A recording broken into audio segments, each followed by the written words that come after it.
Hello, everyone. My name is Xavier, and today I will be presenting my LGBTQ plus presentation. In this presentation, I will be teaching you guys about some very important LGBTQ events and some very important LGBTQ plus activists that continue to support our community. So we are going to start off back in the 1920s with the Society of Human Rights.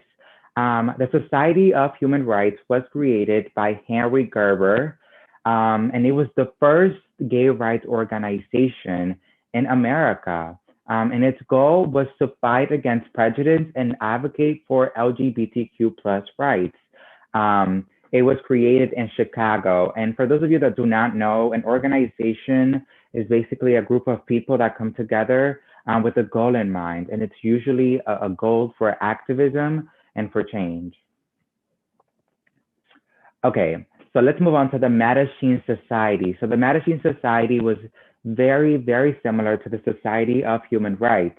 The only difference was that the Mattachine Society focused on social acceptance and LGBTQ plus support. So it was created by Harry Hay in the 1950s in San Francisco, California. So a fun fact, Harry Hay started the Mattachine Society with his male friends.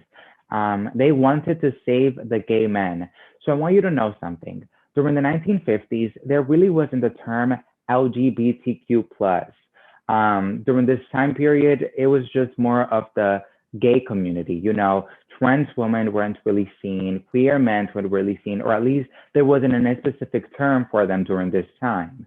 But as we move on, we will see that we're going to start seeing some activists who are going to bring the societies up and show representation of them. So let's talk about the Daughter of Abilities. So the Daughter of Abilities was the first lesbian group in the United States. Its goal was to educate the public to accept lesbian homosexuality into society. It was created by Rosalie Rose and Rosemary Slippen and many more activists that wanted to create this group to support the lesbian community.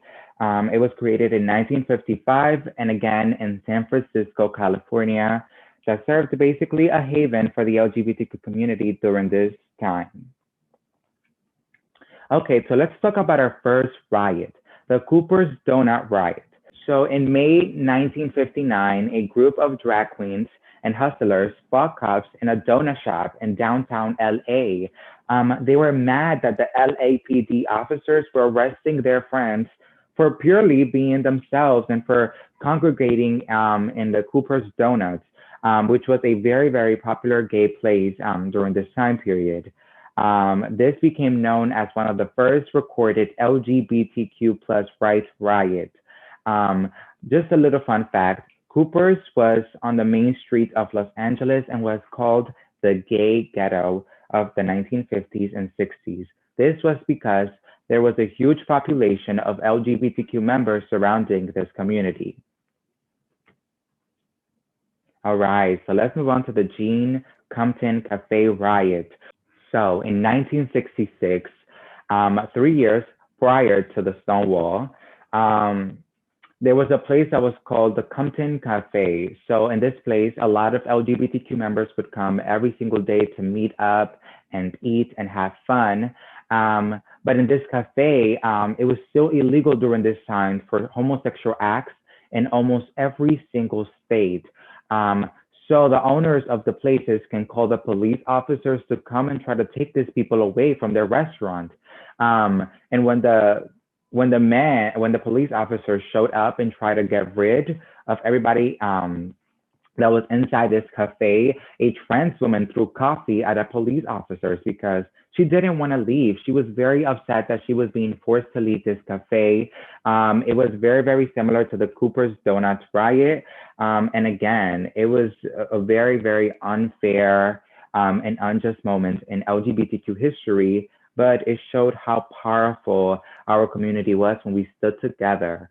So fun fact, nobody would have known about the Jean Compton Cafe riot if it wasn't for Dr. Susan Stryker, who She was looking at some old archives from the LGBTQ history, and she stumbled upon this riot that happened in San Francisco, California, and she dove deep. She dove deep and did some research, and she found out about this riot, and she brought it to life. And thanks to her, we can now tell the story of this courageous trans woman.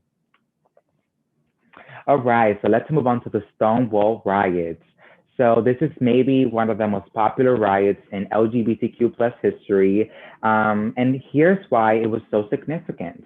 So on the night of June 28, 1969, a police group came to raid the Stonewall Inn. It was a bar located in New York City that basically served LGBTQ members. At the time, homosexual acts were illegal in every single state except Illinois.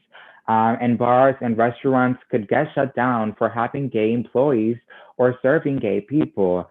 But on this particular night, when the police came to raid this bar, people decided that they were not going to move. You know, everybody in the bar said, you know what, we are going to fight back and we are going to stay here because this is our right. And these protests were really an uprising and launched a new era of resistance and revolution.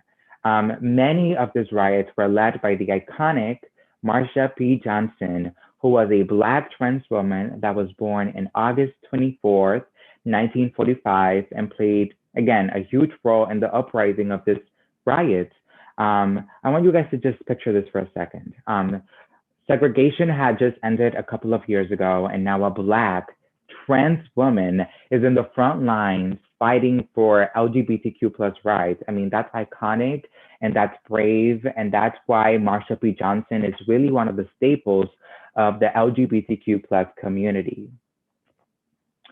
Okay, so let's move on to STAR, which stands for Street Transvestite Action Revolutionaries. Okay, so what was this? So it was an organization focused on providing shelter and food for the homeless LGBTQ plus youth. It was created by Xavier Rivera and Marsha P. Johnson, which again was really a staple for the LGBTQ community. It was started in the 1970s in Manhattan, New York. So fun fact, the Street Transvestite Action Revolutionaries, when they were founded, they were really the rise of houses around New York City. So for those of you that do not know what houses are, so if you guys have watched Pose on Netflix or any other LGBTQ documentary that's about the ballroom scene, you will learn that there is something called houses, which is basically literal homes where transgender mothers or just parents in general from the LGBTQ community take in homeless kids that are a part of the LGBTQ community and give them food and shelter and support. And we started seeing that a lot, and they were really the key starter to the ballroom scene that later became very popular in the 1980s. All right, so why should you be an activist in 2021? So when you think of an activist, most likely you are thinking of Martin Luther King or Rosa Parks or Malcolm X or even Harriet Tubman. These are four amazing Black leaders that have fought for our freedom and our independence. And we love that. And now I want to show you guys some very important activists that are alive today that are fighting and will make history. And 50 and 40 years from now, they will be in our history books alongside Martin Luther King, Rosa Parks, Malcolm X, and Harriet Tubman. So let's start off with Barack Obama. He is the 44th president of the US and the first Black president in America. And during his time in his presidency, he fought for LGBTQ plus rights and legalized gay marriage nationwide in 2015. 2015 was not that long ago, you guys. It was just 6 years ago. So let's move on to one of my biggest role models, Congresswoman Alexandra Ocasio-Cortez. She is one of the United States representatives from the Bronx. And as an activist, AOC has used her power to advocate for trans equality and just in general, racial and social justice. We love that and we admire her for that. Okay, so I know you all seen her. She is very, very popular on TikTok, and you might know her as Trap Selena or just Selena Briere. So I'm just going to explain to you who she is, what she does, in case you don't know. So Selena Briere is a 19-year-old social media influencer and a model.